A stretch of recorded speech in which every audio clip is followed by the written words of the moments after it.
어제가 6.25 72주년이 되는 날이었습니다. 6.25와 오늘의 우리나라를 생각해 보면 생각하면 할수록 하나님께서 우리 민족을 택하셨다, 우리 민족을 이렇게 사랑하신다 하는 생각을 지울 수가 없습니다.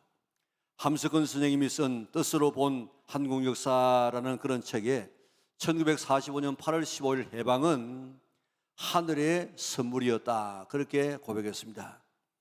6월 25일 6.25도 우리가 그런 아픔을 겪고 난 다음에도 이런 오늘의 대한민국이 되게 된 것은 하나님의 특별한 선물인 줄 믿습니다. 선물 받았으면 어떻게 되겠습니까? 감사하고 찬송해야 될 것인데, 오늘 우리 정말 6.25를 잊어버리지 말고 끝까지 우리가 감사하고 그 우리를 지키고 보호해 주신 하나님의 뜻을 깨달아서 사명을 잘 감당하는 성도들 될 수 있기를 바랍니다. 오늘의 시편은 구원에 대한 찬송시입니다. 6.25 중에서라도 승리하게 해주시고 오늘의 번영을 주신 하나님의 은혜를 잊지 말고 늘 감사하는 성도들 되어져야 될 것입니다. 그런데 이런 엄청난 은혜에 그저 나라가 그저 없어질 뻔했던 이런 가운데서라도 구원받은 하나님의 은혜를 늘 기억해야 되겠는데, 한때는 이제야 어찌 우리 그날을 하는 6.25 노래를 10년 동안 부르지 못하게 막은 정부도 있습니다. 그리고 또 그 노래를 지금은 바꾸어가지고 이상하게 바꾸어 놓았어요. 그래서 이복에 대한 적대 감정을 가지지 못하게 하는 이런 일들을 하고 있는데, 이런 일들을 하지 말고 과거를 잊어버리는 민족은 과거와 똑같은 그런 어려움을 또 당할 수밖에 없습니다. 우리 주신 은혜 깊이 우리가 생각하고 감사하고 사명 잘 감당하여 주님 오시는 그날까지, 주님 앞에 서는 그날까지 우리 전쟁 없는 평화 통일 되어져서 세계를 향해서 복음을 들고 나가는 사명 감당하는 아름다운 나라가 될 수 있도록 위해서 기도하는 우리 영락의 온 식구들 될 수 있기를 바랍니다. 중국에서 떠돌이 생활을 하고 있던 한 탈북자가 있었습니다. 목사님께서 그를 만나서 성경을 주었습니다. 그런 성경을 열심히 읽었습니다. 성경을 읽는 중에 믿음이 생겨지게 되어졌습니다. 그리고 또 하나님이 살아계신다는 사실도 믿어졌습니다. 그런 성경을 계속 읽다가 보니까 성경을 전체를 13번 읽었답니다. 성경을 13번 읽으면서 그는 한국에 가게 하여 주시옵소서 하는 기도가 저절로 나오게 되더랍니다. 왜냐하면 시편 33편 우리가 오늘 읽었던 이 말씀 12절에 크게 감동을 받았기 때문입니다. 여호와를 자기 하나님으로 삼은 나라 곧 하나님의 기업으로 선택된 백성은 복이 있도다 하는 말씀을 읽고 또 읽으면서 큰 감동을 받았다는 것입니다. 그는 이 말씀을 읽고 또 읽으면서 생각해 보았습니다. 하나님을 자기 하나님으로 섬기는 나라가 어느 나라인가? 그런 나라를 살펴보니까 그는 한국이더랍니다. 그래서 복 있는 나라가 한국이구나, 그게 가야 되겠구나. 그래서 한국에 가도록 하나님 앞에 기도하고 하나님의 은혜로 한국에 와서 신학교를 졸업하고 지금도 목회 생활을 잘하고 있다는 것입니다. 기독교 선교 역사 가운데 100년 동안에 25%의 국민이 하나님을 믿게 된 예가 없습니다. 우리나라가 유일합니다. 불교는 기독교보다도 1500년 먼저 우리나라에 전파되어졌습니다. 그동안의 민족 종교처럼 여기에 왔던 불교를 제치고 기독교가 제1의 종교가 된 것은 하나님의 은혜요, 하나님이 우리나라를 하나님의 기업으로, 하나님의 소유로, 하나님의 유업으로 쓰려고 계획하셨기 때문인 줄 믿습니다. 세계 어느 나라에 이렇게 교회가 많고 이렇게 기도 소리가 울려 퍼지고 이렇게 전도하는 나라가 어디 있습니까? 높은 곳에 올라가서 밤하늘을 한번 보세요. 보면 십자가가 가장 눈에 많이 먼저 들어오게 됩니다. 여호와를 자기 하나님으로 삼은 나라는 복이 있습니다. 그런데 사실은 내가 하나님을 내 하나님으로 삼은 것이 아니라 하나님이 먼저 우리를 하나님의 백성으로 삼아 주셨기 때문에 우리가 그 결과로 하나님을 믿고 하나님을 내 하나님으로 섬기게 된 줄 믿으시기 바랍니다. 그러니까 내가 하나님을 하나님으로 섬긴 것이 아니고 하나님이 우리를 하나님의 백성으로 먼저 삼아 주셨기 때문입니다. 그것이 다음에 나오는 구절에서 보여집니다. 하나님의 기업으로 선택된 백성은 복이 있도다. 기업이 뭡니까? 상속된 것, 점유된 것입니다. 다시 말하면 기업은 소유, 유산, 몫이라는 뜻인데 하나님의 소유가 되었다는 뜻입니다. 그런데 하나님의 소유가 된 것은, 이 선택은 하나님이 하십니다. 하나님께서 쓰시기 위해서 하나님의 소유로 하나님께서 선택된 백성은 복이 있다는 것입니다. 하나님께서 이스라엘을 하나님의 기업으로 선택하셨듯이 우리나라를 하나님의 기업으로 선택하신 줄 믿으시기를 바랍니다. 그렇기 때문에 우리는 복받은 나라, 복받은 사람인 줄 믿습니다. 여호와를 자기 하나님으로 삼은 나라, 곧 하나님의 기업으로 선택된 백성은 복이 있도다. 아멘입니다. 하나님은 하나님의 기업으로 이스라엘을 선택하셨습니다. 하나님은 하나님의 기업으로 로마를 선택했습니다. 하나님은 하나님의 기업으로 영국을 선택했습니다. 하나님은 하나님의 기업으로 미국을 선택하시고 하나님은 하나님의 기업으로 우리나라를 선택하셨습니다. 미국의 유명한 통계학자로서 국가 재정에 관련된 책을 쓴 로저 밥스네라는 사람 말하기를, 국가의 번영은 그 나라 국민의 지적이고 영적인 이 성장에 달려있다 그랬습니다. 돈이 많고 또 국력이 대단하다고 해서 그 나라가 오래 가는 것이 아니라고 이야기했습니다.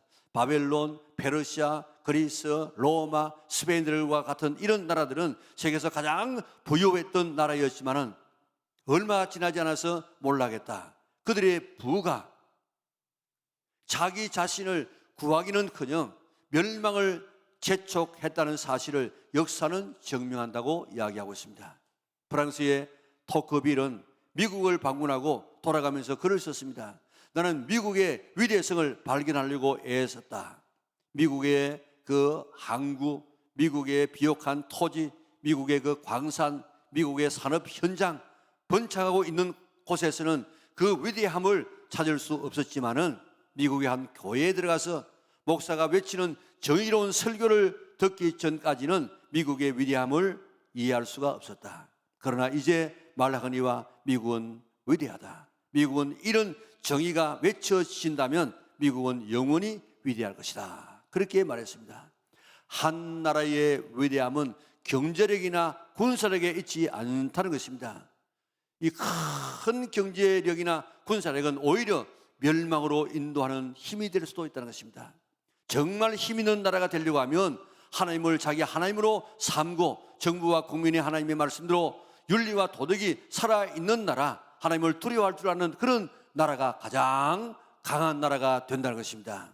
하나님을 자기 하나님으로 삼은 나라, 곧 하나님의 기업으로 선택된 백성은 복이 있도다. 아멘입니까? 정말 그렇습니다. 하나님을 자기 하나님으로 삼은 사람, 곧 하나님을 자기 기업으로 선택된 사람도 복이 있는 줄 믿습니다. 그런 의미에서 우리나라는 정말 복 있는 나라고, 오늘 이 장소에서 예배드리는 우리 성도들은 정말 복 있는 하나님의 사람들인 줄 믿으시기를 바랍니다. 한 나라가 세워지고 복받는 나라가 되는 것은 많은 군대가 아닙니다. 군사력이 아닙니다. 16절 보세요.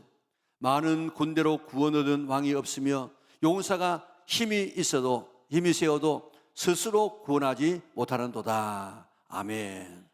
우리나라가 오늘까지 지내온 것 살펴보면 하나님께서 하나님의 기업으로 쓰시기 위하여서 지금까지 지키고 보호해 주셨음을 감사하지 않을 수가 없습니다.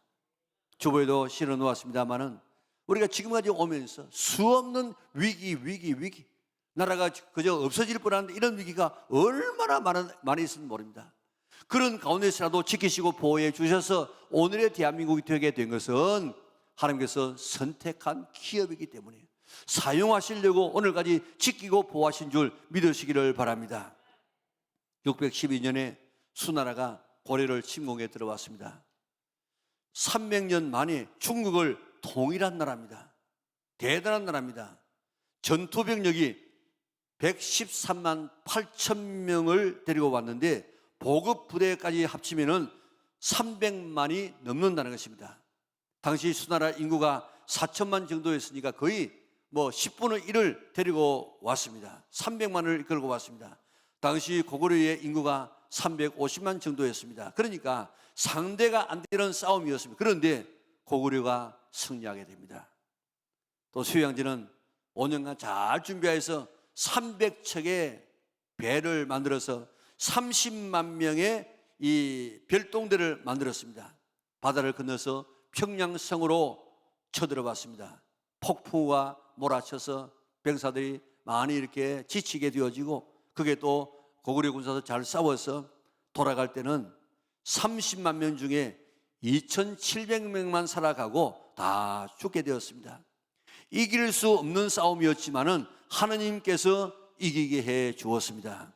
얼마나 고구려 원정에 힘을 쏟았든지 고구려에게 피하고 난 다음에 신하에게 왕은 살해되어지고 나라 자체가 망하게 되어졌다고요. 675년 당나라는 신라를 쳐들어왔는데, 당나라하고 신라하고 연합해서 고구려를 쳐서 정복하고 백제를 쳐서 정복했습니다. 그러니까 이 당나라는 백제의 땅과 고려의 땅을 자기 땅처럼 그렇게 사용했는데, 이제 신라만 없애면 천하를 통일할 수 있습니다. 수나라가 망하는 모습을 바라보고 섣불리 해서는 안 되겠다. 그래가지고 30년을 준비해서 쳐들어왔는데 정말 이길 수 없는 싸움이었는데 신라가 이겼습니다. 그때 만약에 신라가 졌으면 우리나라는 사라졌습니다. 지도가 지금 달라지게 되어졌을 것입니다. 그란과의 27년간의 전쟁도 이는 이기기 힘든 전쟁이었습니다. 그란은 이 기마병을 가지고 지금 전쟁을 하는 이런 나라였는데, 그란이라는 말 자체가 칼이라는 말, 칼을 가지고 사람을 죽여서 그 피를 마시기를 좋아하는 민족이 그란 민족이다, 그런 말이 있듯이 대단히 이렇게 거치는 민족인데, 이런 나라와 27년 동안 상대했지만은 싸움에서 이길 수가 있었습니다. 임진왜란 때는 사실 생존할 수 없는 그런 나라였습니다.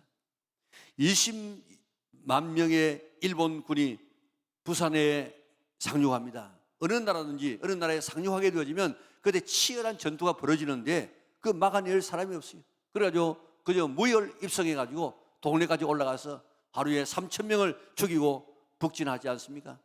저 서울까지 가는데 20일밖에 안 걸렸다고요. 싸움하고 간 것이 아니고 그저 걸어가면 20일입니다. 그렇게 지금 서울까지 올라갔습니다. 왕이 도성을 버리고 도망갈 때에 신하들이 다 뿔뿔이 흩어지고 그저 왕 주변에는 100여 명의 사람만 있었다는 것입니다. 임진왜란 정유재난을 통해서 인구의 절반이 죽고 포로가 되어졌습니다. 일본은 우리나라에서 잡아간 사람을 포로로 팔았는데 당시에 세계 포로값이 내려갈 만큼 우리나라 사람을 많이 잡아가지고 포로로 팔았으니까 그런 일들이 일어났다는 것입니다. 풍신수길이 조선 사람을 얼마나 죽였는지 확인해야 되겠다. 그래가지고 죽인 사람들 다 코를 베어, 코를. 그래가지고 코를, 귀를 베어가지고 소금에 절여가지고 풍신수길에게 상납했다고요. 지금도 일본에 가면 조선 사람들의 코무덤이 있습니다. 풍신수길이가 죽어서 끝난 전쟁이었지 계속 살았다고 하면 나라의 존망이 걸린 전쟁이었습니다. 이승만 대통령이 아니었으면 우리나라 민주국가는 있을 수 없습니다. 당시 백성들은 공산주의의 맛을 몰랐기 때문에 당시 70%의 사람들이 공산주의, 사회주의를 지지했습니다. 그런 가운데서 대한민국이 민주공화국으로 건국된 것은 기적 중에 기적이 아닐 수가 없습니다. 나라가 세워지고 다음에 이게 6.25가 터졌는데 지켜낼 수 있는 힘이 우리나라에 없었습니다. 바둑지세로 밀고 내려와서 3일 만에 서울이 점령되어지고 그저 2달여 만에 낙동강까지 밀고 내려와서 이제는 완전히 이제 부산 앞바다까지 내려오는 이런 이 시대 아니었습니까? 미군이 빨리 참전하게 된 것, 유엔군이 빨리 참전하게 된 것 참 감사한 일이지만 그래도 그저 이 버텨낼 수 있는 힘이 없어가지고 임시정부를 갖다가 저 일본으로 옮기려고까지 하지 않았습니까? 그 전쟁에서 미군만 해도 5만 명이 죽었다. 5만 명이. 대구 위에 다부동 전투, 마산 옆에 그 진동 전투에서 밀렸다고 하면 끝장나는 전쟁이었습니다. 미국은 이래가지고는 이제 안 되겠다 그렇게 생각해서 남한 인구가 당시 2천만 정도였는데 33만 명을 뽑아서 뉴질랜드 서사모아 섬으로 이주시킬 계획까지 세웠습니다. 이렇게 절망적인 나라의 운명이었습니다. 인천 상륙작전은 모든 사람이 다 반대했습니다. 인천 상륙작전에 성공할 수 있는 비율이 5천분의 1이었습니다. 어느 사람이 5천분의 1의 성산이 있는 인천 상륙작전을 하겠습니까? 그런데 메가더 장군 한 사람의 이런 고집과 이런 결단으로 인해서 인천 상륙작전이 되어지고 하나님의 도우심으로 인하여서 그게 성공하여서 나라의 전쟁이 반전되지 않았습니까? 그때 부산까지 밀고 내려왔으면 안 그래도 이 6.25 전쟁을 통해서 300만 명이나 지금 우리나라 사람이 죽었습니다. 그런데 만약에 6.25 때 북한이 승리한 전쟁이었다고 하면 전쟁과 숙청으로 1,000만 명 이상이 죽게 되었을 것입니다. 우리의 아버지, 엄마들이 그때 죽었으면 우리는 태어날 수도 없었을 그런 생명들입니다. 정말 끔찍한 그런 상상 아닙니까? 16절의 말씀처럼 군대가 많고 장비가 좋다고 할지라도 이기는 것이 아니라 구원과 승리는 하나님의 손에 있는 줄 믿으시기를 바랍니다. 역사상으로 우리나라가 도저히 견딜 수 없는 이런 고비가 수없이 많았지만은 모질게 살아온 것은 하나님의 보호와 섭리 때문입니다. 하나님의 소유로 하나님의 기업으로 사용하시기 위하여 그 숱한 위기 가운데서 희귀신 하나님께 가슴 뜨겁게 또 감사 찬송할 수 있는 우리 영락의 온 성도들 될 수 있기를 주님의 이름으로 축원합니다. 뿐만 아니라 19절 보세요. 그들의 영혼을 사망에서 건지시며 그들이 굶주릴 때에 그들을 살리는 도다. 20절에 보면 그는 우리의 도움의 방패시로다 그랬습니다. 위기뿐만 아니라 하나님께서 굶주림 가운데서라도 살려주시고 먹여서 살려주시고 번영케 해 주었다는 것입니다. 옛날 우리나라 선조들은 얼마나 참 가난하게 살았는지 모릅니다. 뭐 백의의 민족 하지만은 그는 뭐 물들이는 옷을 입을 수 없어가지고 흰옷을 입었습니다. 그 흰옷도 삼배요, 삼배. 여름에는 좋은 옷이지만은 겨울에 바람이 수송 들어가는 그런 옷을 입고 그 겨울의 추위를 넘겼습니다. 좀 나은 집은 솜을 좀 넣어서 입었고 좀 더 나은 집은 명주 옷을 입었습니다. 대부분의 사람들은 겨울에도 삼비옷을 입고 겨울을 지냈습니다. 거의 해마다 전염병으로 수많은 사람이 죽어갔습니다. 먹을 것이 없어서 굶어 죽는 사람이 많았고 촉은 목피 말 그대로 풀뿌리를 캐어 먹고 나무 껍질을 벗겨 먹으면서 연명하면서 보릿고개를 넘었습니다. 5,000년 동안 이런 가난 속에 있는 우리나라였습니다. 밥만 먹여줘도 머슴살이하고 식모살이였습니다. 지금 세대들에게 그때 그 가난에 대한 이야기를 하면 아유 라면 삶아 먹지요. 무슨 뭐 빵 사 먹지요. 그때 라면 어디에 있습니까?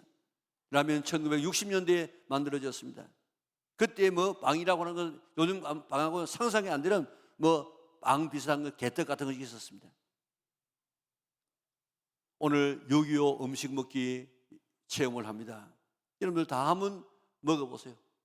그래도 오늘 먹는 것은 뭐 간도 많고 까칠해야 좀 식비는 힘들지만 그래도 괜찮은 그 주먹밥입니다. 그 먹으면서 그때보다도 훨씬 더 좋은 그런 이 밥인데 그때에 회상하고 감사하고 이렇게 마음껏 맛있는 거 먹을 수 있는 하나님께 감사할 수 있기를 바랍니다. 그때 새끼밥을 먹는 사람이 많지 않았습니다. 박정희 대통령이 개발하게 해가지고 맛 없는 쌀이지만은 통일배를 만들었습니다. 그래서 쌀밥을 좀 먹기 시작했습니다. 촌에서는 땔감으로 나무를 썼기 때문에 산은 민농산이 되어졌습니다.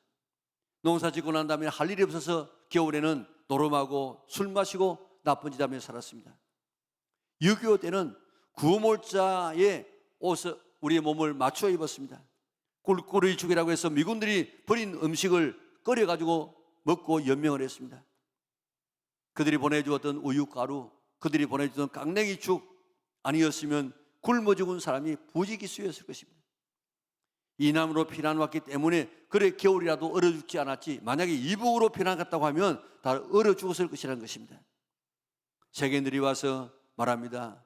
쓰레기 더미에서 장미꽃이 핀다고 할지라도 이 대한민국에서는 꽃이 피지 못한다. 그리고 민주주의도 안 된다. 그렇게 단언했던 그런 나라였습니다. 이런 절망적인 나라를 하나님께서 기업으로 쓰시기 위하여서 오늘처럼 축복해 주었습니다. 얼마나 놀라운 나라면인지 모릅니다. 한미 상호 방위 조약, 그것 때문에 오늘 우리가 이만큼 우리가 지금 편안하게 살고 있는데, 그 한미 상위 방위 조약은 마치 새우와 고래의 조약과 같습니다. 새우가 이야기했습니다. 고래에게 내가 지금 공격받으면 네가 좀 도와다오. 네가 공격받으면 내가 너 도와주겠다. 여러분들, 이 고래에게 새우가 도와주면 무슨 힘이 되겠습니까? 어느 고래가 그래 한번 하자 이렇게 할 고래가 어디 있겠습니까? 그런데 미국과 우리나라의 이런 위치는 꼭 그와 같았습니다. 그런데 하나님의 은혜로 이승만 대통령의 외교술로 그 조약이 맺어져서 70년 동안 그 그늘 아래에서 우리는 평화와 번영을 누리게 되어졌습니다. 굶주릴 때 살려주신 것뿐만 아니라 오늘의 번영을 허락하여 주었습니다. 최초에 있는 이런 최근에 있는 일들을 한번 살펴보세요. 우리나라가 나토 사이버 안보 센터에 가입되어졌습니다. 아시아 국가로서는 처음입니다. 일본이 막 이렇게 항의합니다. 우리나라 한글이 유엔의 공식 언어가 되어졌습니다. 일본이 왜 우리나라를 알아주고 한국을 먼저 하느냐, 그렇게 막 항의를 했습니다. 미국의 고등학교 제1 외국어가 한글이 되어졌습니다. 7번째로 인공위성을 쏘아 올린 세계를 놀라게 하는 그런 나라가 되어졌습니다. 우리는 이미 일본을 제쳤습니다. 30-40년 전에 우리가 일본을 따라잡는다, 이는 상상이 안 되는 그런 일이었는데 따라잡는 것이 아니고 오히려 추월했습니다. 한국은 자동차 4대 강국으로서 미국의 자동차 10대가 지나가면 한 대는 우리가 만든 자동차입니다. 조선 1등 국가입니다. 5대 양에 떠있는 선박의 43%가 우리나라가 만든 배입니다. 한국의 반도체 1위국인데 전 세계 반도체의 45%를 우리나라가 만든 반도체를 쓰고 있습니다. 한국의 휴대폰, 냉장고, 텔레비전 1등 국가인데 세계 가전제품의 30%를 우리나라가 만든 제품들입니다. 기능올림픽에서 9년 동안 1등, 인천공항 9년 동안의 친절과 그 서비스에서 1등, 지하철 1등, 한국 타이어는 세계 3대국, 그리고 라면 수출 1위국, 핸드폰, 모자 1위, 그리고 내비게이션 1위. 이런 나라가 된 것은 하나님의 축복 아니고는 설명이 안 되어진다고요. 인간의 노력과 인간의 힘과 지혜를 가지고는 이렇게 올라설 수 없습니다. 개발도상국이 다 한국을 배우자고 야단을 치고 우리 문화가 온 세계로 지금 뻗어나가고 있습니다. 북한은 굶주리고 죽겠다고 야단인데 우리는 쌀이 남아서 죽겠다고, 그리고 살이 쪄서 살 빼느라고 지금 야단치고 있지 않습니까? 먹고 살기 힘든 우리나라를 하나님은 이렇게 넘치게 채워주셨습니다. 여호와를 자기 하나님으로 삼은 나라, 곧 하나님의 기업으로 선택된 백성에게 주어지는 축복인 줄 믿습니다. 왜 하나님께서 이런 축복을 우리에게 허락하여 주었습니까? 기업 삼으려고, 하나님의 소유 삼으려고. 소유 삼아서 뭐 하려고요? 일하려고. 오늘 이런 하나님의 은혜에 우리 모두 1절에서 3절에 있는 것처럼 하나님을 감사하고 찬송할 수 있는 성도들 될 수 있기를 바랍니다. 이 은혜를 잊어버리는 사람 되지 않기를 바랍니다. 그리고 하나님이 싫어하는 것 하면 안 돼요. 하나님이 싫어하는 것, 동성애, 이거 창조의 질서를 파괴하는 것이죠. 차별금지법, 이것 하면 가정이, 학교가 다 사회가 파괴되어집니다. 그리고 낙태법 지금 되어졌지만 좀 더 이거 다시 미국처럼 이제 다시 활용해줘야 됩니다. 공의롭고 정의로운 나라가 되도록 하기 위하여서 우리가 노력해야 될 것입니다. 더 잘 하나님 섬기고 민족 복음화와 세계 선교에 앞장서는 이런 사명을 감당하는 나라가 되어야 될 줄 믿습니다. 촛대가 옮겨지지 않고 주님 오시는 그날까지 하나님의 기업으로 쓰임받을 수 있도록 늘 하나님을 찬송하고 주신 은혜를 잊어버리지 아니하고, 그리고 하나님 싫어하는 것 하지 아니하고 하나님 기뻐하는 민족 복음화와 세계 선교를 위해서 앞장설 수 있는 우리 영락의 온 성도들 될 수 있기를 바랍니다.